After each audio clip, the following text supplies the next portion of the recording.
Champaran NDA का गढ़ रहा है और महागठबंधन को कभी सफलता नहीं मिल रही है, तो लगता है कि जनसुराज यहाँ इसमें जगह बना पाएगा। एनडीए का गढ़ अभी तक रहा है और एनडीए का गढ़ इसलिए नहीं रहा है कि यहाँ पर एनडीए की बहुत बड़ी समर्थन उनके लिए है। एनडीए का गढ़ होने की वजह एक ये रही है कि यहाँ के लोग के पास विकल्प नहीं रहा है और खासकर पश्चिम चंपारण जैसे जिले में जहाँ पर राजद के शासनकाल के दौरान लोगों ने बहुत जंगल राज का एक बहुत विभत्स रूप पश्चिम चंपारण में देखा है, तो किसी भी हालत में लोग यहाँ राजद से जुड़े हुए दलों को वोट नहीं देना चाहते हैं। उसी का फायदा यहाँ पर एनडीए जैसे गठबंधनों को मिलता रहा है, जिनके नेताओं ने जनता को यहाँ एक तरीके से टेकन फॉर ग्रांटेड कर लिया है। उनको मालूम है कि राजद को तो लोग वोट देंगे नहीं, क्योंकि वो वापस जंगल राज का वो विभत्स चेहरा देखना नहीं चाहते हैं, तो मजबूरी में लोग उन्हीं को वोट देते रहे। लेकिन जैसे ही अभी जनसुराज का विकल्प जनता के सामने आएगा, आप देखेंगे कि चंपारण में जनसुराज को बहुत बड़ी सफलता मिलेगी। इनफैक्ट मुझे ऐसा लगता है कि जनसुराज की जो राज्य स्तर पर जो भी परिणाम हो, उसमें चंपारण का परिणाम सबसे बेहतर होगा। आज की जो सभा है, क्या यह चुनावी सभा मानी जाए और हुंकार मानी जाए जनसुराज की और प्रशांत किशोर की? नहीं, ये जनसुराज दल बनने के बाद जो राजनीतिक कार्यकर्ता सहयोगी जुड़े हुए हैं, ये उनकी ताकत है, ये उनका प्रयास है। प्रशांत किशोर तो जैसा कि आपने देखा आपके जिले में, हम तो 5, 10, 20, 25, 50 आदमी के साथ पैदल चले हैं, गांव गए हैं। टोटल 55 दिन हम यहाँ पर पैदल चले हैं। तब तो इतनी कोई दल नहीं था, इतना बड़ा संगठन नहीं था, तब तो इस सिर्फ विचार को, इस प्रयास को लेकर ही हम लोग गांव गए थे। अब उसका जो संगठनात्मक स्वरूप बन गया है, उन लोगों की ऐसी इच्छा रही है, सिर्फ चंपारण में ही नहीं, जो लोग भी अब दल से जुड़ गए हैं, वो राजनीतिक बैठक की बात उन्होंने करी है। अभी तक चंपारण के साथी ही पटना जाते हैं या कोई बैठक होती वहां आते हैं, हम लोग यहाँ नहीं आ रहे थे। तो फिर से पदयात्रा शुरू करने से पहले दल में यह सहमति बनी है कि जहां जहां संगठन बन गया है पूरे बिहार में, वहां एक बार कम से कम जाकर राजनीतिक बैठक, राजनीतिक आम सभा की जाए। इसीलिए ये प्रयास शुरू किया जा रहा है और इसको अगले 1-1.5 महीने में मैं पूरे बिहार में कर लूंगा। फिर उसके बाद पदयात्रा जहां पर रुकी हुई है वहां से फिर से शुरू किया जाएगा। विधानसभा चुनाव जो होने जा रहा है, तो क्या ये आने वाले विधानसभा चुनाव में आपकी पार्टी किसी से गठबंधन भी करेगी या सिर्फ पूरी सीट पर लड़ेगी? गठबंधन को लेकर मैंने पहले भी जवाब दिया है कि 243 मतलब 243, जनसुराज 242 सीट पर नहीं लड़ेगा। फिर लोग सवाल करते हैं कि अच्छा चुनाव के बाद क्या होगा, तो मैं गठबंधन को लेकर आपको बड़ा स्पष्ट बता दूं, 2025 में 243 सीट पर जनसुराज चुनाव लड़ेगी और 2029 में भी 243 सीट पर ही लड़ेंगे। अभी नहीं, 2029 तक का आपको बता रहे हैं। तो फिर ये सवाल मत कीजिएगा कि चुनाव जीतने के बाद अगर कोई संभावना बन गई, किधर जाइएगा, दाएं जाइएगा कि बाएं जाइएगा। जनसुराज बिहार को सुधारने का प्रयास है, व्यवस्था के बदलने का प्रयास है, कुछ एमएलए जीतकर सरकार बनाने का प्रयास नहीं है। और मैं पूरी तरीके से कृत संकल्पित हूं, चाहे 2 बरस लगे, 5 बरस लगे, 10 बरस लगे, कोई इसके ईमानदारी में, इसकी शुद्धता में, इस विचार के प्रयास में कोई कमी नहीं, कोई उसमें कॉम्प्रोमाइज नहीं होगा। तो गठबंधन का ना पहले ना बाद में कोई ना संभावना आज है, ना 25 के बाद होगी, ना 29 में होगी। कम से कम जब तक मैं जीवित हूं, मैं इस काम को कर रहा हूं, सवाल ही नहीं पैदा होता है कि बिहार में किसी एग्जिस्टिंग दल के साथ हम लोग कोई गठबंधन कर लें, क्योंकि इन्हीं दलों ने तो बिहार को बर्बाद किया है। लालू नीतीश ने ही तो इसको बर्बाद किया है, कांग्रेस ने ही तो बिहार के लोगों का भविष्य लालू के हाथ में बेचा है। आज भाजपाइयों ने ही तो नीतीश को हम लोग के सर पर थोपा है। तो इन्हीं चारों के साथ या इनमें से किसी के साथ गठबंधन करके हम बदलाव की बात कैसे कर सकते हैं? बिहार में शराबबंदी है, क्या लगता है आपको जीतने के बाद शराबबंदी चालू रहेगी कि या बंद हो जाएगी? अब बिहार में शराबबंदी है, अगर पश्चिम चंपारण के इतने सब वरीय साथी पत्रकार अगर आप कह रहे हैं कि शराबबंदी है, तो मेरा कोई बात कहना ही इस पर बेकार है। बिहार में शराबबंदी नहीं है, शराबबंदी के नाम पर शराब की दुकानें बंद हैं, घर घर शराब बिक रहा है। और हम जनसुराज ने पहले घोषणा करी है कि अगर जनसुराज की सरकार बनती है तो 1 घंटे के अंदर बिहार से शराबबंदी का कानून हटा दिया जाएगा। इसलिए हटा दिया जाएगा कि दुनिया में इस बात का कहीं कोई प्रमाण नहीं है। सिर्फ बिहार की बात नहीं कह रहा हूं, देश की बात नहीं कर रहा हूं, दुनिया में इस बात का कहीं कोई प्रमाण नहीं है कि शराबबंदी के जरिए किसी समाज का आर्थिक, सामाजिक, नैतिक सुधार हुआ। दूसरी बात, शराबबंदी की वजह से बिहार में करीब 15 से 20 हजार करोड़ रुपए का नुकसान हो रहा है हर साल। ये पैसा कहां जा रहा है? ये पैसा जा रहा है यहाँ के भ्रष्ट नेताओं के जेब में, यहाँ के अफसरों के जेब में, शराब माफिया के जेब में। बिहार सरकार जिसका बजट अभी अभी आया है, आप उसका विकास का बजट देख लीजिए, 20,000 करोड़ रुपया इतनी बड़ी राशि है कि प्लान्ड एक्सपेंडिचर का करीब ये 15 से 20% होता है। 1/3 से 1/4 पैसा जो है आप फॉरगो कर रहे हैं और ये पैसा से किसी का फायदा नहीं हो रहा है। ये पैसा मिल रहा है यहाँ के अफसरों को, नेताओं को, शराब माफियाओं को। तीसरी बात कही गई, गांधी जी ने ये कहा इस बात को भी मैंने खुलासा किया है कि जो भी गांधी को पढ़ने का समझने का दावा करते हैं उनको मेरी खुली चुनौती है, आप मुझे गांधी जी का लिखा हुआ एक लाइन, एक पंक्ति दिखा दीजिए या बोला हुआ वाक्य सुना दीजिए जिसमें गांधी जी ने कहा है कि सरकार कानून बनाकर शराबबंदी लागू करे। गांधी जी ने शराबबंदी को सामाजिक प्रयास के तौर पर बताया, कानून बनाने की बात नहीं कही। अगर गांधी जी कानून बनवाना चाहते तो देश आजाद हुआ था, गांधी जी कहते पूरे देश में शराबबंदी लागू हो गई होती। अंतिम दो और बात, जिस शराबबंदी को महिलाओं के नाम पर किया गया, सबसे ज्यादा इस कानून का प्रताड़ना भी इस कानून से महिलाओं की है। कुल 8 लाख से ज्यादा मामले हुए हैं शराबबंदी में, 6.5 लाख से ज्यादा केसेज में कोर्ट ने कॉग्निजेंस लिया है और 1.25 लाख से ज्यादा लोग आज भी अंडर ट्रायल जेल में हैं। जो लोग जेल में आज बंद हैं, ज्यादातर ये लोग समाज के गरीब और पिछड़े समाज के लोग हैं जिनको कोई वकील नहीं मिल रहा है, जिनका कोई कोर्ट में केस लड़ने वाला नहीं है, वही लोग आज जेल में बंद हैं।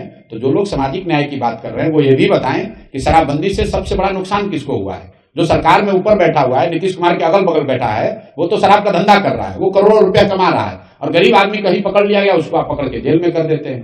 तो ये बिल्कुल हम लोग इस नीति के खिलाफ हैं, इसके हटाने के पक्षधर हैं और जैसे ही जन स्वराज की सरकार बनेगी इसको हटा दिया जाएगा। कई लोग कहते हैं कि भैया ये कीजिएगा तो महिला वोट नहीं देगी, तो मैं हमेशा आपको कहता हूं कि जन स्वराज में मैंने इस अभियान को शुरू करते समय एक अपने आप से वादा किया है कि 10 वर्ष मैंने बहुत नेताओं और दलों के साथ काम किया। कई बार हम लोग जानते हैं कि ये बात गलत है, फिर भी वोट के लिए वो बात बोली जाती है, लेकिन इस अभियान में मैंने ये संकल्प लिया है कि मुझे जो बात सही लगेगी मैं बोलूंगा वही। आपको अच्छा लगे तो जुड़िए, नहीं अच्छा लगता है तो कोई बात नहीं है, लेकिन उस पर कोई कॉम्प्रोमाइज होने वाला नहीं है। बिहार में डोमिसाइल नीति नहीं लागू होने के कारण बहुत सारे ऐसे बिहार के युवक हैं जो बेरोजगार हो रहे हैं, नौकरी से वंचित रह रहे हैं। क्या डोमिसाइल नीति पर कुछ कहेंगे? बिल्कुल कहेंगे। देखिए, डोमिसाइल नीति क्यों नहीं बिहार में डोमिसाइल लागू है? इसलिए नहीं लागू है कि हम लोग के मुखिया नीतीश कुमार जी को हर 6 महीने साल भर पर यह फितूर रहता है कि हम देश के प्रधानमंत्री बन सकते हैं। उनको लगता है कि दूसरे राज्यों के 10, 20, 50 बच्चों को भी अगर नौकरी यहाँ मिलेगी तो दूसरे राज्य में लोग जाकर कहेगा कि भाई नीतीश कुमार बहुत अच्छा सरकार चला रहा है, वहां हमको वोट मिलेगा। वरना कोई वजह नहीं है कि बिहार जैसे गरीब राज्य में जहां पर से 50 लाख से ज्यादा लोग 6 से 8 हजार 10 हजार रुपए की मजदूरी के लिए बाहर जा रहे हैं, वहां पर जो भी सरकारी नौकरी निकल रही है उसमें 50% से ज्यादा लोग यहां से बाहर के लोगों को आकर नौकरी मिल रही है। लेकिन जितना नीतीश कुमार इसके लिए जिम्मेवार हैं उतना ही भाजपा ही जिम्मेवार है। देखिए, ये जो भाजपाई हैं यहाँ पर, ये बिल्कुल बड़े होशियारी से सत्ता में भी हैं और कोई जिम्मेवारी भी नहीं लेते हैं। आप लोग सब यहाँ चंपारण के पत्रकार हैं, आपने कहा कि भाजपा का ये गढ़ है।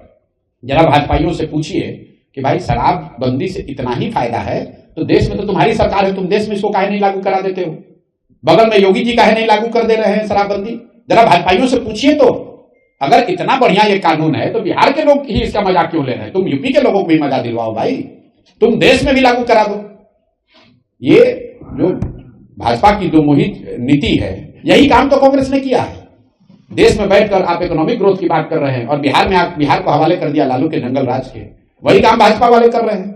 देश में आप विकास, तरक्की, फैक्ट्री की बात कर रहे हैं और बिहार में आकर शराबबंदी और 5 किलो अनाज, मंदिर, मस्जिद की बात कर रहे हैं। तो मैं हमेशा कहता हूं कि बिहार के बर्बादी के लिए लालू और नीतीश जिम्मेवार है, लेकिन इसके असली गुनाहगार कांग्रेस और भाजपा ही हैं, क्योंकि लालू जी को इस राज्य की जनता ने सिर्फ एक बार वोट दिया है 1995 में। लालू जी को कभी बहुमत बिहार की जनता ने नहीं दिया है, लेकिन 15 साल से ज्यादा लालू जी ने राज किया कांग्रेस के बैसाखी से। उसी तरह नीतीश कुमार को बिहार की जनता ने सिर्फ एक बार वोट दिया है, 117 एमएलए जिताया था 2010 में। उसके अलावा जितनी बार मुख्यमंत्री नीतीश कुमार रहे हैं, ज्यादातर समय भाजपा के सपोर्ट से रहे हैं। तो अगर नीतीश सरकार के खिलाफ लोगों में गुस्सा है, नीतीश कुमार गलत कुछ कर रहे हैं, तो उसका असली गुनाहगार भाजपा ही है। ये दूसरे राज्य में दूसरे के पार्टियों को तोड़कर अपना सरकार बनाते हैं, विधायकों को खरीद कर सरकार बनाते हैं। बिहार में ऐसा कैसे है कि इनका 75 विधायक है, सामने से नीतीश कुमार का 42 विधायक है और नीतीश कुमार मुख्यमंत्री है। सामाजिक समीकरण के नाम पर कि 12 गो एमपी का समर्थन दिल्ली में मिलता रहे, बिहार के बच्चे अगर भोग रहे हैं तो भोगें, बिहार के बच्चे पलायन कर रहे हैं, इनको कोई उसकी चिंता नहीं है। मोदी जी आए कह रहे हैं कि बिहार का लाडला मुख्यमंत्री है। ये नहीं कहा कि यही लाडला, हम तो अपील कर रहे हैं आपके जरिए भाजपाइयों को, माननीय मुख्य प्रधानमंत्री मोदी जी को, कि अगली बार जब अमित शाह जी और मोदी जी आए तो उनको ये घोषणा करनी चाहिए कि यही लाडले व्यक्ति अगले 5 वर्ष भी मुख्यमंत्री रहेंगे। वो घोषणा कर दें। चंपारण में अगर एक सीट पर भाजपा न हारी तो आप हमसे पूछ लीजिएगा, खाली घोषणा कर दें। ये लोग नीतीश को आगे मुखौटा बनाकर किसी तरह वोट लेना चाहते हैं। जीतने के बाद नीतीश का भी गला काटेंगे और इस बार अपना मुख्यमंत्री बनाएंगे। नीतीश कुमार के द्वारा प्रधानमंत्री नरेंद्र मोदी के पैर छूने पर आपने बिहारियों की अपमान बताया था। बिल्कुल बताया था। देखिए, पैर छूना हम लोग की सामाजिक सभ्यता का हिस्सा है। आप अपने से बड़े व्यक्ति का या जिसको भी आप सम्मान देते हैं उसका अगर पैर छूते हैं उससे कोई दिक्कत नहीं है। लेकिन नीतीश कुमार पार्लियामेंट में, देश के संसद में जहां शपथ विधि चल रही हो या जहां पर सरकार का एक फॉर्मल मीटिंग चल रहा है, वहां पर खड़े होकर प्रधानमंत्री का पैर छू रहे हैं, तो वो सिर्फ नीतीश कुमार व्यक्ति और नरेंद्र मोदी का मामला नहीं है। वो बिहार के मुख्यमंत्री हैं, 13 करोड़ लोगों को रिप्रेजेंट कर रहे हैं, वहां पर सारे राज्यों के मुख्यमंत्री हैं। क्या किसी दूसरे ने पैर छुआ नीतीश मोदी जी का? आपको व्यक्तिगत श्रद्धा है, जाकर पैर छुइए, लेकिन आप बिहार के मुख्यमंत्री के नाते देश के संसद में खड़े होकर अगर प्रधानमंत्री का पैर छू रहे हैं तो यही दिखा रहा है कि अपना कुर्सी पर बैठे रहने के लिए नीतीश कुमार पैर क्या छुएंगे, पैर पे बैठ भी जाएंगे। नीतीश कुमार की जो आज दशा है वो तो मुख्यमंत्री बने रहने के लिए कुछ भी करने को तैयार है। आपने कभी सुना कि नीतीश कुमार ने कहा कि भाई चीनी मिल सब चालू हो जाएगा तब हम समर्थन देंगे? अभी तो पूरे देश में यही चर्चा है ना कि नीतीश जी के समर्थन से ही देश में सरकार चल रही। नीतीश जी भाजपा के प्रधानमंत्री के बगल में बैठते हैं चंद्रबाबू नायडू के साथ। क्या नीतीश कुमार ने कहा कि वक्त पे कानून बनेगा तो मैं समर्थन वापस ले लूंगा? क्या नीतीश कुमार ने कहा कि अगर चीनी मिल चालू नहीं होगा तो मैं समर्थन वापस ले लूंगा? तो नीतीश कुमार को बिहार की फैक्ट्री की बात नहीं करनी है, मुसलमानों के साथ यहां जो गलत हो रहा है उसकी बात नहीं करनी है। उनको बात करनी है, भैया हमें मुख्यमंत्री बना दो, हम तुम्हें समर्थन दे देंगे। क्या लग रहा है चुनाव में फिर पलटी मारेंगे? कहां पलट के कहां जाएंगे? नीतीश कुमार को कहां दम है कि पलट के कहीं जाए? वो तो नीतीश कुमार पलटी जीतने के बाद करते हैं। एक चीज आप लोग को ध्यान नहीं है, नीतीश कुमार अपने पूरे जीवन में कभी भी एक बार छोड़कर, जब उनका चुनाव मैंने लड़ाया था, अगर 2015 को छोड़ दीजिए तो नीतीश कुमार आज तक अपने पूरे जीवन में भाजपा के बगैर चुनाव नहीं लड़े हैं। क्योंकि वो लड़ते हैं भाजपा की ताकत से, भाजपा के पैसे से, भाजपा के संगठन से, और जीतने के बाद वो पलटते हैं। तो नीतीश कुमार, आप लोग फिर जाकर जांच लीजिएगा, 2015 को अगर अपवाद के तौर पर हटा दीजिए, जो चुनाव मैंने लड़ाया था 2015 को छोड़ दीजिए, तो नीतीश कुमार का गुदा नहीं है कि वो अपने दम पर लड़ लें या राजद के साथ जाके लड़ लें। तो कोई पलटने की बात नहीं है, वो भाजपा के साथ ही लड़ेंगे और ये कोशिश करेंगे कि भैया फिर से कोई जुगत लगाकर भाजपा वाले बनाए तो भाजपा वाले, और न बनाए तो उधर पलट के बना ले। लेकिन इस बार जनता भी तैयार बैठी है, उनको इतना कम सीट देगी कि वो किधर भी पलट ले, इस बार मुख्यमंत्री नहीं बनने वाले हैं। और इस बात को आप रिकॉर्ड पर हमारी ओर से ले लीजिए, बिहार में नवंबर में कोई मुख्यमंत्री बन जाए, नीतीश कुमार मुख्यमंत्री नहीं बनेंगे। अगर बन जाए तो आप हमको पकड़िएगा, हम अपना अभियान वापस ले लेंगे। नीतीश कुमार मुख्यमंत्री बनने वाले नहीं। नीतीश कुमार का फेस रिएक्शन जो है वो भी काफी चर्चा में है। तेजस्वी यादव कह रहे हैं कि सिर्फ इशारों में बात करते हैं, कभी मुंह चलाते रहते हैं सदन में। भाई देखिए, फेस रिएक्शन पे क्या कहेंगे हम लोग? पिछले कई महीनों से मैं कह रहा हूं कि नीतीश जी शारीरिक तौर पे थक गए हैं, physically tired and mentally retired. Nitish Kumar ji की मानसिक स्थिति ऐसी नहीं है कि वो इस राज्य के मुख्यमंत्री बने रहे, लेकिन ये दुर्भाग्य है इस राज्य का, और कहीं ना कहीं भाजपा इसके लिए दोषी है। उनको मालूम है, ये बात सबसे पहले हमने नहीं कही, तेजस्वी यादव ने नहीं कही। सबसे पहले इस बात को नवंबर 2023 में भाजपा के यहाँ के सबसे बड़े नेता सुशील मोदी जी ने सदन के बाहर कहा कि नीतीश कुमार जी को कोई गंभीर मानसिक बीमारी है। ये हमने नहीं कहा, ये सुशील मोदी जी ने कहा है। उसके बावजूद अगर कोई मानसिक तौर पर बीमार व्यक्ति को आप मुख्यमंत्री बनाकर थोपे हुए हैं बिहार पर, तो इसीलिए मैंने कहा कि गुनाहगार कौन है? गुनाहगार कौन है आप देख लीजिए। हम तो आपको कैमरे पर चुनौती दे रहे हैं। नीतीश कुमार, रोग की बात छोड़ दीजिए, अपने मंत्री परिषद के सदस्यों का खाली नाम बता दें, बाकी बात छोड़िए। बिहार की समस्या, विभाग में क्या हो रहा है नहीं हो रहा है सब छोड़िए। अगर विभाग के सभी मंत्रियों का नाम बिना कागज देखे बता दें तो मैं मान लूंगा कि वो स्वस्थ है और 5 साल उन्हीं को मुख्यमंत्री होना चाहिए। नीतीश कुमार अपने विभाग के मंत्री परिषद के साथियों का नाम तक नहीं बता सकते हैं, और पटना में या जो लोग भी नीतीश कुमार के इर्द गिर्द हो रही घटनाओं को गंभीरता से देख समझ रहे हैं, वो सब बात ये जानते हैं कि नीतीश कुमार की अभी मानसिक स्थिति ऐसी नहीं है। उनको तो ये याद नहीं रह रहा है कि किस जिला में हम जा रहे हैं। वो 4 बार जब अधिकारी बताते हैं तो उनको लगता है कि भैया हम पश्चिम चंपारण में है, नहीं तो इसको कोई दूसरा जिला भी बता दे तो कोई दिक्कत नहीं है। और आप देखिएगा चुनाव में ये दिखेगा अभी आपको। अभी तो मुख्यमंत्री हैं तो बहुत घेरे में है, कोई बात नहीं कर सकता है, ढाक तोड़ के उनको पब्लिक के सामने लाया जा रहा है। लेकिन जैसे ही चुनाव प्रचार शुरू होगा और जनता में आकर भाषण देना पड़ेगा, बोलना पड़ेगा, अपनी बात रखनी पड़ेगी, पत्रकार सवाल करेंगे, तो आपको जो मैं कह रहा हूं ये आपको दिखेगा। आपकी पार्टी को लोग क्यों वोट दें? हमारी पार्टी को तो पहली बात, ये हमारी पार्टी नहीं है, ये जनता ने मिलकर बनाया है। वोट इसलिए दें कि 30-35 साल से विकल्प के अभाव में लालू के डर से भाजपा और भाजपा के डर से लालू को देने की जो राजनीतिक बंधुआ मजदूरी है वो खत्म हो। जन सुराज को लोग वोट इसलिए दें कि देश का सबसे गरीब, पिछड़ा, बेरोजगारी वाला राज्य बिहार भी आगे बढ़ने की सोच सके। लोग जन सुराज को वोट इसलिए दें कि यहाँ के 60 साल से ऊपर सभी महिला पुरुष को 2000 रुपए का पेंशन मिल सके। यहाँ के लोग जन स्वराज को वोट इसलिए दें कि 2025 के बाद जब छठ में लोग यहाँ वापस आए तो 5-10 हजार रुपए की मजदूरी के लिए उनको बाहर नहीं जाना पड़े। लोग वोट इसलिए दें कि मनरेगा से कृषि को जोड़ा जाए ताकि बिहार का किसान भी पंजाब और हरियाणा के किसान की तरह समृद्ध बन सके। लोग वोट इसलिए दें कि यहाँ विद्यालय से खिचड़ी बंटना बंद हो, सही में पढ़ाई की शुरुआत हो और गरीब से गरीब का बच्चा भी बढ़िया अंग्रेजी स्कूल में पढ़ सके, ये व्यवस्था बने। इसलिए जन स्वराज को वोट दें। सिर्फ भाजपा से डरकर लालू को वोट न देते रहें, लालू से डरकर भाजपा को वोट न देते रहे और विकल्प नहीं होने की वजह से 30-35 बरस से जो आपकी राजनीतिक बंधुआ मजदूरी है उससे आजादी के लिए जन स्वराज को वोट दें। सर एक सवाल रहेगा, आपने कहा था लालू के समय जंगल राज था, उस जंगल राज से मुक्ति मिली और नीतीश की सरकार में कलम की डकैती शुरू हो गई, अफसरशाही है। कोई ऐसा विभाग नहीं है जहां बिना पैसे के काम होते हो। अधिकारी कार्यालय इसलिए जाते हैं कि पैसा लेकर ही काम करेंगे और उनकी जो सैलरी आती है वह उनके किसी अन्य कार्यों में जाते हैं। क्या जन स्वराज की सरकार बिहार में बनती है तो यह कलम की लूट पर रोक लगेगी? बिल्कुल लगेगी और उसका पूरा ब्लूप्रिंट भी हम लोगों ने दिया है। मैं उन व्यक्तियों में से नहीं हूं जो कहता है कि मैं जन स्वराज की सरकार बनेगी तो भ्रष्टाचार खत्म हो जाएगा। भ्रष्टाचार खत्म तो नहीं होगा, लेकिन बहुत बड़े स्तर पर इस पर अंकुश जरूर लगा दिया जाएगा और उसके लिए जो ब्लूप्रिंट दिया गया है, मैंने 4 बातें बताई हैं। दुनिया में जहां कहीं भी जिन देशों में भी भ्रष्टाचार पर अंकुश लगाया गया, दुनिया के जो सबसे ईमानदार देश हैं, जो सबसे ईमानदार व्यवस्था है, फिनलैंड है, स्वीडन है, डेनमार्क है, न्यूजीलैंड है, उन व्यवस्थाओं को अगर आप ध्यान से जाकर देखिएगा, वहां पर लोगों ने वहां की व्यवस्था में 4 बात को किया है। पहला बात, लोगों ने ईमानदार प्रत्याशियों को चुनकर भेजा है। दूसरी बात, बहुत बड़े पैमाने पर सरकारों ने सत्ता और संसाधन का विकेंद्रीकरण किया है। तो हम लोग यहाँ चाहते हैं, इसीलिए जन स्वराज का नारा है सही लोग, मजबूत आदमी नहीं, गलत आदमी नहीं, चाहे कमजोर व्यक्ति हो लेकिन ईमानदार हो, सही हो, उसको ही चुनाव में हम लोग उतारेंगे। दूसरी बात, अगर जन स्वराज की सरकार बनती है तो बड़े पैमाने पर सत्ता और संसाधन का विकेंद्रीकरण होगा। कम से कम 1/3 विकास की राशि पंचायती राज व्यवस्था के चुने हुए प्रतिनिधियों के जरिए खर्च की जाए। तीसरी बात, जन भागीदारी, जो भी योजना बनती है उसमें जनता को पता तो चले कि उनका अधिकार क्या है। और चौथा जो उसका पिलर है, बड़े पैमाने पर टेक्नोलॉजी का प्रयोग। जैसे आप देखिए, सरकार यहां जबरदस्ती स्मार्ट मीटर लगा रही है बिजली का। किसी ने नहीं पूछा कि भाई जब तुम नल जल योजना बना रहे थे, अगर तुमने नल जल योजना में स्मार्ट मीटर लगा दिया होता तो पटना में बैठे बैठे पता चलता कि कौन सा मोटर ऑन हुआ, कितना पानी निकला, किसने कितना पानी कंज्यूम किया, तो वो तो भ्रष्टाचार पूरा उसमें कम हो जाता। अभी सरकार को पता ही नहीं कि कितना नल जल योजना कब चल रही है कि नहीं चल रही है।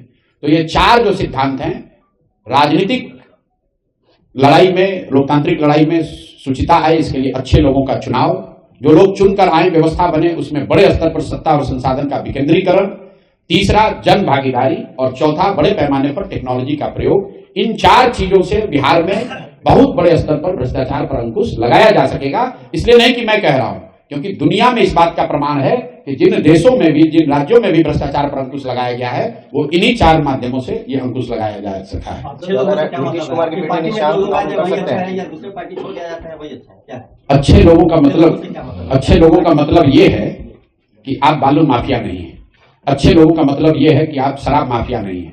अच्छे लोगों का मतलब ये नहीं है कि आप सिर्फ इसलिए चुनाव लड़ रहे हैं क्योंकि आपके बाबूजी विधायक और मंत्री थे। अच्छे लोगों का मतलब ये नहीं है कि आप इसलिए चुनाव लड़ने के अधिकारी हैं क्योंकि आपके जाति की सबसे बड़ी संख्या उस विधानसभा में है। अच्छे लोगों का मतलब ये है जिसको समाज में कम से कम लोग ये कहते हैं कि नहीं, आदमी कमजोर है, अच्छा है, लेकिन समाज के लिए कुछ करने वाले हैं, कुछ करने की सोच रखते हैं, कर पाए न कर पाए लेकिन करने की सोच रखते हैं। अब आप कहिएगा कि आपके भी दल में बहुत लोग जुड़ा हुआ है, दूसरे दल से आया है, उसका अच्छा का कौन गारंटी लेगा? तो पहले दिन से हम कह रहे हैं कि कोई इसकी गारंटी नहीं ले सकता है। हमारे पास कोई दूरबीन नहीं है कि हम देख के बता दें कौन अच्छा कौन खराब, लेकिन इतना जरूर कह सकते हैं कि जो लोग हमारे इर्द गिर्द हैं, जो लोगों को जिम्मेवारी दी गई है, जिनको चुनाव लड़ाया गया है, वो ज्यादातर लोग, एक तो गलती हो सकता है कहीं, ज्यादातर लोग दूसरे दलों के मुकाबले या जो यहाँ समाज में स्थिति है उसके मुकाबले आपको स्वच्छ और समाज के लिए अच्छी सोच रखने वाले लोग होंगे। कोई भी व्यवस्था परफेक्ट नहीं है। आज ऐसा नहीं है कि राजद में, भाजपा में, जदयू में कोई ईमानदार नहीं है, लेकिन आप उनसे जाकर पूछिए कि भाई तुम्हारा क्या हाल है, तो क्या कहता है कि भैया क्या करें, व्यवस्था ऐसा है कि हम लोग भी, ईमानदार आदमी को भी चोरी करना पड़ता है। तो हम जन स्वराज जो व्यवस्था बना रही है कि कम से कम जन स्वराज में से जुड़े हुए लोगों में इतने अच्छे लोग जरूर रहे कि कुछ गलत आ भी जाए तो गलत कर ना पाए, ये इसका सिद्धांत है। चुनाव में आएंगे। बिहार के वासियों के साथ हमेशा धोखा होता है। किसी भी पार्टी से कोई भी नेता आते हैं, बिहार के लोगों के साथ वादा करते हैं कि जितने के बाद हम ये करेंगे, ये विकास करेंगे, लेकिन जीत जाने के बाद वादे से सब मुकर जाते हैं। तो आपके पार्टी पे कैसे भरोसा किया जाएगा? आपकी भी पार्टी तो नया है सर। बिल्कुल भरोसा न करें, लेकिन जिसने पहले आपको ठग लिया, मोदी जी मोतिहारी में 2014 में आए थे और वहीं से भाषण में कहा कि जब इस चीनी मिल को चालू करने के बाद इसके चीनी से बने हुए चाय पीऊंगा तभी वोट मांगने आऊंगा। 2014 में कहे, 14 के बाद 5 को चुनाव में मोदी जी वोट मांगने आए और मोतिहारी की जनता ने उन्हीं मोदी जी के कहने पर फिर वोट दिया। तो भैया वो तो नोन है कि इन्होंने धोखा दिया। उसके मुकाबले जनसुराज है जो अच्छा भी कर सकती है, धोखा भी दे सकती है, मान लिया बात को। लेकिन फिर भी अगर आपके पास एक दवा है जो एक्सपायर है, लिखा हुआ है कि ये दवा एक्सपायर हो गया है, और एक दवा है जो कि नई दवा है, डॉक्टर कह रहे हैं कि इससे रोग ठीक हो भी सकता है, नहीं भी हो सकता है, तो आप बताइए पत्रकार होने के नाते आप ही बताइए कि आप एक्सपायर दवा खाइएगा कि जो दवा में 50% ठीक होने की संभावना है, 50% हो या 20% हो, वो दवा खाइएगा। तो जो पहले से एक्सपायर दवा है, लोगों ने लालू, नीतीश, भाजपा को यहां 30 वर्ष देख लिया, इसलिए उनको नया प्रयास करना चाहिए, जनसुराज को मौका देना चाहिए। जनसुराज भी न करे तो जनसुराज को भी हटाना चाहिए। लोकतंत्र में आपको 5 वर्ष में मौका आता है। आप कह रहे हैं कि नेता लोग ठग रहा है, तो भाई जो नेता ठग रहा है उसको दोबारा मत चुनो। जनसुराज वाले कितना दिन ठग लेंगे? 5 ही साल तो ठगेंगे। बिहार की दुर्दशा तो 75 साल से है, कम से कम 35 साल से तो लालू नीतीश ही आप कर रहे हैं। दक्षिण के जिन राज्यों में आपके हमारे बच्चे जाकर मजदूर बने हुए हैं, तमिलनाडु में, केरल में, कर्नाटक में, आंध्र प्रदेश में और तेलंगाना में, जिन राज्यों में सबसे ज्यादा आर्थिक तरक्की अभी हो रही है, उन राज्यों में कोई आदमी 10 साल से ज्यादा मुख्यमंत्री नहीं बना है। वो दक्षिण के राज्य क्यों तरक्की कर रहे हैं? क्योंकि जो भी मुख्यमंत्री बनता है, जो भी दल सत्ता में आता है, उन पर यह दबाव होता है कि हम काम नहीं करेंगे, जनता हटा देगी। तो जनसुराज को भी आप चुनिए सिर्फ 5 वर्ष के लिए, 5 वर्ष के लिए मौका दीजिए। अगर ये लोग भी, जनसुराज वाले भी काम नहीं करते हैं, तो इनको भी झाड़ू मारकर बाहर भगाइए, तभी सुधार होगा। किसी एक दल को आप लगातार वोट देते रहेंगे तो वो दल चाहे भाजपा हो, जदयू हो, जनसुराज हो, राजद हो, कांग्रेस हो, वो आपको टेकन फॉर ग्रांटेड ले लेंगे, आपका काम नहीं करेंगे। तो जनसुराज, जो मैंने आपको कहा, सबसे पहले क्यों वोट जनसुराज को पड़ना चाहिए? क्योंकि जनसुराज के प्रयास से आपके हमारे सामने एक नया विकल्प आ रहा है। आपकी राजनीतिक बंधुआ मजदूरी खत्म हो रही है। जिन नेताओं ने 5 साल आपका फोन नहीं उठाया इस दम्भ में कि जाओगे कहां, वोट तो हम ही को देना पड़ेगा, आज आपके पास, बिहार की जनता के पास वो अवसर आया है। आप उसको समुचित जवाब दीजिए, भाषणों से नहीं, धरने से नहीं, बल्कि वोट की चोट पहुंचाइए। आप देख रहे हैं कि पटना में जो लोग जा रहे हैं उनको मार लाठी मार रहा है, वही लोग वापस गांव में आते हैं, फिर सोचते हैं भैया तो लालू जी को वोट दे नहीं सकते, तो चलो नीतीश को दो। जिस नीतीश ने लाठी चलवाया आपके भाई पर, आपके दोस्त पर, आपके परिवारजनों पर, उसी को आप मजबूरी में वोट देते हैं। जनसुराज के रहने की वजह से अब आपके पास विकल्प है कि जिसने आपके बच्चों का पेपर लीक किया, जिसने आपके बच्चों का नौकरी बेचा, उस नीतीश कुमार को और भाजपा को आपको वोट नहीं देना है, क्योंकि लालू का डर नहीं, आपके पास एक तीसरा विकल्प है। इसी तरह जिन मुसलमानों को लालू जी ने बंधुआ मजदूर बनाकर 20 वर्ष से वोट लिया, कोई काम नहीं किया, मुसलमानों के पास आज विकल्प है कि भाजपा के डर से हमको लालटेन में किरासन तेल बनकर नहीं जलना है, हमारे पास जनसुराज है, हम जनसुराज को वोट दे सकते हैं। तो विकल्प नहीं होने की वजह से जो आपकी राजनीतिक बंधुआ मजदूरी थी वो खत्म हो रहा है, इसलिए आपको जनसुराज के लिए वोट देना चाहिए। जनसुराज काम क्या करेगा, उसमें लोग कैसे है, उसका प्रोग्राम क्या है, ये सब तो विषय है, लेकिन सबसे बड़ा विषय ये है कि हम लोग की राजनीतिक बंधुआ मजदूरी खत्म हो। देश को आजादी मिल गई, लेकिन बिहार में लोगों को राजनीतिक आजादी अभी भी नहीं मिली हुई है, और उस आजादी के प्रयास में सबसे बड़ा योगदान अभी जनसुराज का है। पहला दल है जो पिछले 3 वर्ष में सब समाज के वर्गों को लेकर एक नया विकल्प आपके सामने दे रहा है, इसलिए बिहार की जनता को आपको इसके साथ खड़ा होना चाहिए। क्या लगा निशान को बिहार विधानसभा चुनाव में लाया जाएगा? मेरा एक अपना व्यक्तिगत सिद्धांत है, जो लोग राजनीति में नहीं है मैं उन पर टीका टिप्पणी नहीं करता हूँ। लालू जी के जो बच्चे राजनीति में नहीं है मैं उन पर टीका टिप्पणी नहीं करता हूँ। नीतीश जी के लड़के जो है वो राजनीति में नहीं है, ये आपका विषय है कि आप उन पर क्या बात कर रहे हैं, मेरा विषय नहीं है। हमारे लिए नीतीश जी राजनीति में है, वो मुख्यमंत्री, हम उन पर बात करेंगे, उनकी नीतियों पर बात करेंगे, उनके काम या सफलता असफलता पर बात करेंगे, उनके बच्चे क्या कह रहे हैं, उनके प्राइवेट लाइफ में क्या हो रहा है, ये मेरा विषय नहीं है। दिल्ली में कांग्रेस और भाजपा के अलावा दिल्ली वासियों के लिए कोई विकल्प नहीं था। एक अरविंद केजरीवाल आए, 10 साल सत्ता में रहे। दिल्ली में क्या हुआ, उस परिदृश्य में आप अपनी पार्टी को कैसे देख रहे हैं? दिल्ली में क्या हुआ, कम से कम वहां की जनता के पास 3 विकल्प है। जनता लोकतंत्र के हिसाब से उनको 10 साल का मौका दिया, जब उन्होंने जनता के हिसाब से काम नहीं किया तो आम आदमी पार्टी को झाड़ू मार के बाहर कर दिया, दूसरे को मौका दे दिया। 10 साल में फिर जो लॉस हुआ दिल्ली, अरे आप लॉस भाई आप कैसे जानते हैं, आप दिल्ली के वोटर हैं। जिस दिन जनता को फायदा दिखा उनको दोबारा मौका दिया। जिस नहीं, बिल्कुल ठीक बात है। जिस दिन दिल्ली चुनाव का सर्वे अरे सुनो भाई, आप उसी आधार पर जनता के बेस पर मैं बोल रहा हूँ। ठीक, आप ज्यादा आपको जानकारी है, हम तो उतना नहीं जानते, हम तो बिहार में हैं। मैं ये कह रहा हूं कि दिल्ली की जनता को जब तक आम आदमी पार्टी की सरकार से, उनके प्रयास से उनकी संतुष्टि रही, तब तक उनको वोट दिया। जिस दिन उनके काम से उनकी संतुष्टि नहीं है तो उनको हटाकर भाजपा को दे दिया। भाजपा वाले काम नहीं करेंगे, अगली बार किसी दूसरे को दे देंगे। मजबूरी दिल्ली के लोगों को नहीं है कि हमारे पास विकल्प नहीं है। उन्होंने अपने लिए 3 ऑप्शन रखे हैं। लोकतंत्र में सबसे जरूरी इस बात का है कि आपके सामने विकल्प रहे, ताकि आपको कोई बंधुआ मजदूर न समझे।